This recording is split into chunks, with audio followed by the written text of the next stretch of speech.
우리가 지난 시간까지 아사셀 염소에 대해서 한 3번에 걸쳐서 함께 공부했던 것 같습니다. 그래서 아사셀 염소, 구약의 이 아사셀 염소가 왜 예수 그리스도를 상징하는지에 대해서 우리가 살펴봤어요. 그래서 아사셀 염소는 죄가 없다, 그러나 죄를 짊어졌다라는 부분에서 예수님을 상징합니다. 그리고 아사셀 염소는 고난을 받았다라고 우리가 이렇게 살펴봤고, 세 번째는 결국에 아사셀 염소가 어떻게 된다? 죽임당했다라고 해서 이 아사셀 염소와 예수 그리스도의 십자가, 요거에 대해서 우리가 함께 은혜를 나눴고요.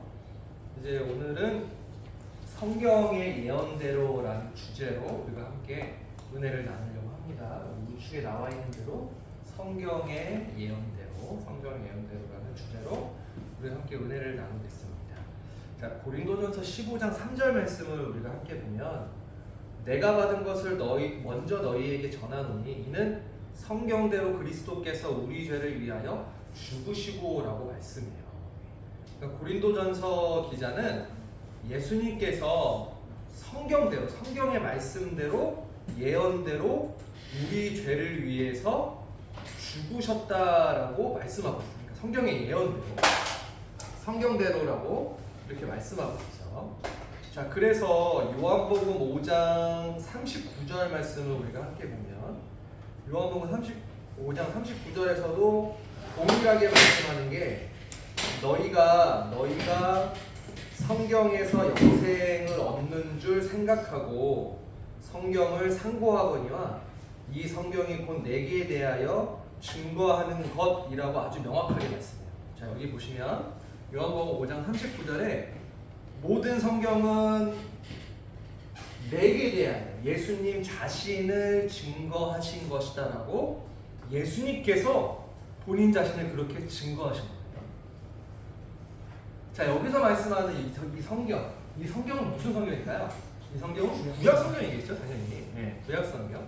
그러니까 예수님께서 말씀하신 이 성경은 구약 성경이고, 이 구약 성경의 모든 말씀이 다 나를 증거하는 거야, 예수님 자신을 증거하는 거야 라고 이렇게 말씀하신 거죠.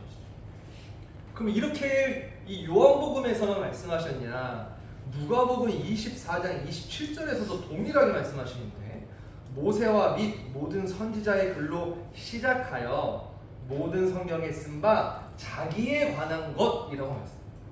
모든 성경에 다 써 있는 게 다 그 말씀이 자기에 관한 것, 예수님에 관한 것이다라는 것을 증거하고 있죠.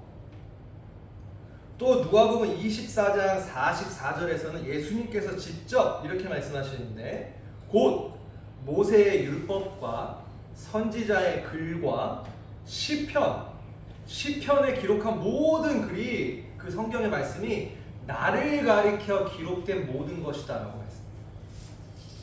여기서는 더 뭔가 명확하게 구체적으로 말씀하죠. 시편까지 포함해서 다 모든 성경이 예수 그리스도를 가리켜서 말씀하신 것이다라는 것을 증거하고 있어요. 자, 그러면 우리가 오늘 처음 구절 살펴봤던 고린도전서 15장 3절에서 예수님께서 십자가에서 죽으신 것은 이미 성경의 예언대로 진행된 것이다라는 것을 말씀하고 있는데, 그래서 오늘은 구약에 나타난 십자가 사건이 어떻게 예언이 되어 있는지에 대해서 오늘 함께 은혜를 나누도록 하겠습니다. 자, 첫 번째로 보면 성경의 예언대로 성경은 예수님께서 채찍에 맞을 것을 예언하고 있어요.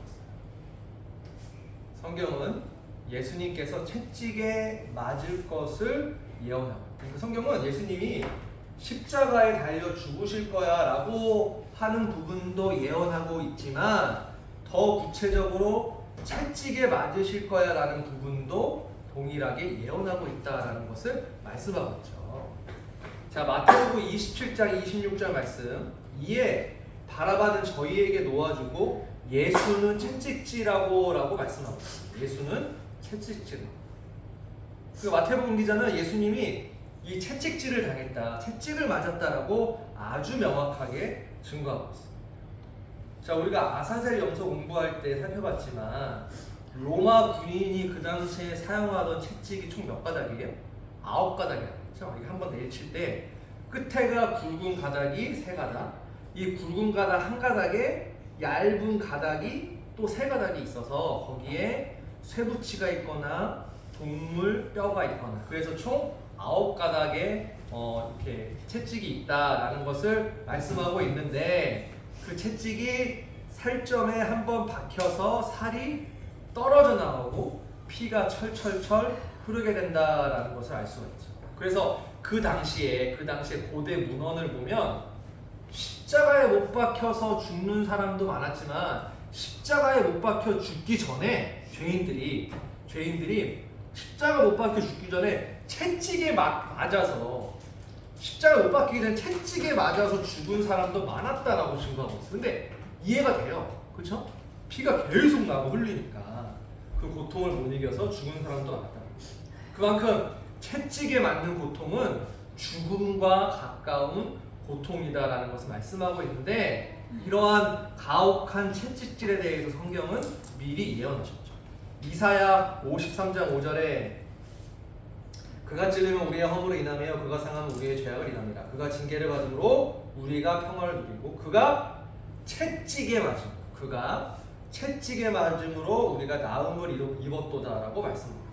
그러니까 이사야 선지자는 예수님께서 그 고통스러운 채찍에 맞으심으로 우리가 나음을 입었다. 죄의 병에서, 죽을 수밖에 없는 죄의 병에서 예수님이 그 채찍에 맞으심으로 우리가 나음을 입었다라고 증거하고 있습니다. 자, 시편 38편 3절에서도 증거하는데, 주의 진노로 인하여 내 살이 성한 곳이 없사오니 나의 죄로 인하여 내 뼈에 평안함이 없나이다라고 시편 기자가 고백하죠. 자, 이 고백, 시편 38편은 다윗의 고백이에요. 다윗의 고백. 그런데 다윗 한 사람의 고백이 아니라, 아까 예수님이 뭐라고 말씀하셨어요? 모세가 쓴 글들, 그리고 시편에 기록된 모든 것이 누구를 향한 말씀이다? 나를 향한, 예수 그리스도를 향한 말씀이다 라는 것을 볼 때, 이 시편의 이 말씀도 궁극적으로 예수 그리스도의 고난에 대해서 미리 예언하신 말씀이다라는 것을 알 수 있죠. 그리고 시편 129편 3절 말씀, 우리가 잘 아는 구절이죠. 시편 129편 3절에 박 가는 자가 내 등에 가라 그 고랑을 길게 지었도다라고 말씀하셨어요. 그 고랑을 길게 지었도다. 자, 예수님께서 채찍에 맞으시는데 그 채찍에 맞으실 때의 상황과 고통이 어땠냐? 그 등의 상처가 길게 고랑을 낼 정도로 깊은 고통이었다라는 것을 말씀하고 있습니다. 그러니까 이 살 속에 있는 뼈가 다 드러날 정도의 고통이었다라는 것을 말씀하고 있죠. 그러니까 우리 교회도 조그만한 텃밭 있잖아요. 그러니까 그 정도 고랑이 아니라, 아마 이제 반농사 하시는 우리 권사님 잘 아시겠지만 고랑이 깊잖아요. 그러니까 그 정도의 고랑인데 요만큼 살짝 난 게 아니라 예수님 등 전체가 길게 이렇게 고랑이 날 정도. 생각해 보세요. 채찍을 이렇게 딱 때린 다음에 이렇게 걷어들이지 않았을 거예요. 거기 뭐 영화 같은 데 보면 자세하게 묘사하면 채찍을 때리고 이걸 이렇게 잡아당겨요. 이렇게 잡아당길 때 살점이 다 이렇게 뜯어나게 되는 거죠. 그러니까 예수님의 그 등의 상처가 박고랑처럼 깊게 길게 그 채찍에 맞은 고통이 상처가 있었다라는 것을 말씀하고 있죠. 자, 그러면 예수님께서 왜 채찍에 맞으셔야 했냐? 왜? 누구 때문에? 바로 우리 때문에. 우리 때문에 그 모진 고통을 견디셔야 합니다.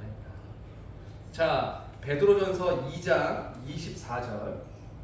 친히 나무에 달려, 예수님께서 친히 나무에 달려 그 몸으로 우리 죄를 담당하셨으니 이는 우리로 죄에 대하여 죽고 의에 대하여 살게 하려 하시며 저가 채찍에 맞음으로 너희는 나음을 얻었나니라고 말씀하고 있죠. 저가 채찍에 맞음. 자, 우리가 지금 사순절을 보내고 있어요.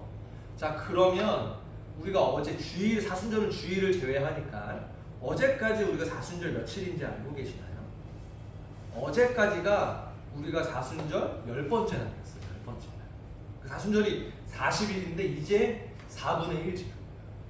그러면 4분의 1 지났는데 우리는 그러면 어떤 마음으로 사순절을 보내고 있는 거예요? 열흘 동안 그냥 사순절인가 봐 그래도 그냥 그런 마음으로 지내느냐?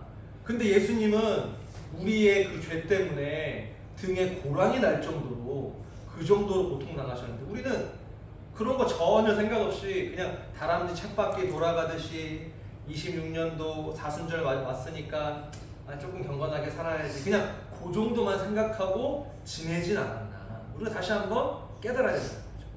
예수 그리스도의 십자가를 바라봐야겠다. 사순절만큼이라도. 자, 예수님은 우리를 위해서 그 모든 채찍질까지 당하시면서 십자가를 지셨다. 그렇기 때문에 다시 한번 그 모습을 생각하면서 예수 그리스도의 고난에 동참해야 합니다. 자, 분명한 것은 성경은 예수님께서 채찍에 맞음으로 우리가 무엇을 입었다? 나음을 입었다라고 증거하고 있습니다. 자, 그러면 여기서 말씀하는 이 나음이라는 것은 무엇을 의미할까요? 여기서 말씀하는 이 나음은 당연히 우리 몸에 있는 여러 가지 질병들도 말씀하고 있고 더 나아가 궁극적으로 내 죄의 병이 낫는다라는 것을 의미하죠. 그렇기 때문에 오늘 이 시간 우리가 몸이 아픈 곳이 우리 성도님들이 있으시다면 그리고 또 마음의 상처가 있고 인생살이의 어려움이 우리 가운데 있다면 예수 그리스도의 십자가 또한 채찍에 맞으신 예수 그리스도의 모습을 생각하고 예수님만 바라봐야 한다는 거죠. 무슨 예수님 바라보면 몸 밖에 무슨 질병들이 어떻게 나아요? 라고 할 수 있지만 우리가 여러 가지 간증을 통해서 우리가 잘 알고 있어요. 그렇죠? 의사들이 고치지 못하는 것도 때로는 아버지를 의지할 때 그 병이 낫는 그런 신기한 체험을 하신 분도 많다는 거죠. 그래서 제가 그 인도에 가보니까 인도 사람들은 아무래도 이렇게 막 병원이나 이런 데 자주 못 가잖아요. 네, 자주 못 가다 보니까 그분들이 교회에 나오는 가장 큰 이유가 우리처럼 뭐 말씀 듣고 은혜 이런 게 아니에요. 네.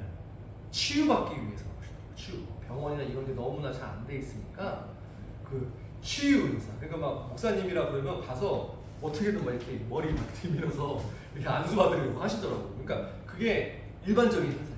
네. 교회에 나와서 내가 안수받으면 몸이 낫는다. 그것도 어떻게 보면 맞는 말씀이에요. 맞는 말씀. 우리도 아무리 좋은 의학시설, 병원이 있다고 할지라도 이 세상에서 고칠 수 없는 병이 있죠. 그러나 예수 그리스도의 그런 십자가 고난을 우리가 생각하면서 예수님만 바라볼 때에 우리 아버지께서 특별한 은혜를 허락하셔서 고치지 못할 병도 나음을 입고 더 나아가서 우리 마음의 상처 그리고 해결할 수 없는 죄의 문제도 나음을 입는 근본 사순절의 시간이 다 될 줄 믿습니다. 자, 그렇게 고난당하신 예수 그리스도의 모습을 끝까지 바라보시는 근본 사순절이 되기를 주님의 이름으로 축원합니다. 오늘 여기까지 할게요. 말씀이 살아 움직이는 교회 성도의 사랑이 넘치는 교회 섬김과 헌신이 기쁨이 되어 열매 맺는 아름다운 교회